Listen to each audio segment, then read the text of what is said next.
Wow, the original Legend of Zelda game. Now, this is a blast from the past. And even though it's from the 80s, it still has quite a bit of lore. So let's go over it. And even though I just said that this game has quite a bit of lore, don't expect it to be the most complicated lore. It's still from the 80s. But because of that, the story is very easy to understand. Small boy goes on an adventure, gets a wooden sword, traverses the land to fight monsters and many other creatures, just to wind up in dungeons fighting giant monster bosses, to find the golden Dorito, all to save the princess from the evil monsters. Hold on, wait a minute. There we go, that's the right Zelda. A bit different than what you probably remember, huh? And I hate to say it, but that's basically the lore of the first Zelda game. There's really not much there. But just because of that does not mean that this game is any sort of bad. It's actually still one of the best NES games I've ever played. And I still find myself going back to it on the odd occasion whenever I play it on like the Switch or even the Nintendo Classic plug and play. And I mean, the soundtrack is still amazing to this day. I mean, it still has one of the best dungeon themes in any video game I've ever heard. Just listen. It really does make you feel like you're going into a dark and spooky cavern where you're gonna go fight demons and monsters and whatnot.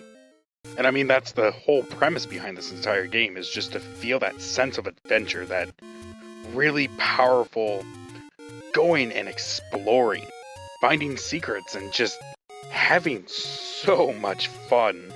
And that even translates into the lore of the game. Link in this game isn't just, a chosen child who was determined by a giant tree to save the world. No, he was just a little boy who stumbled into a cave and an old man said, "Here, take this sword." Which once again translates into going on to an adventure and just traveling the land, fighting monsters and damn it. Well, I guess this is as good a place as any to talk about where this game takes place in the Legend of Zelda timeline. This game takes place in a timeline where a previous Link from a previous game, which we will go over at some point, ends up failing in his mission in defeating Ganon, who then proceeds to take over the entirety of Hyrule and the entire world. Which is pretty dark whenever you consider that this game was meant for children. But in this timeline, Link is resurrected 50 years after the other Link's death to basically go on adventures to save Hyrule, collect the pieces of the Triforce, and defeat Ganon. And yeah, that's a more in-depth look on the lore of the game. And that's about it.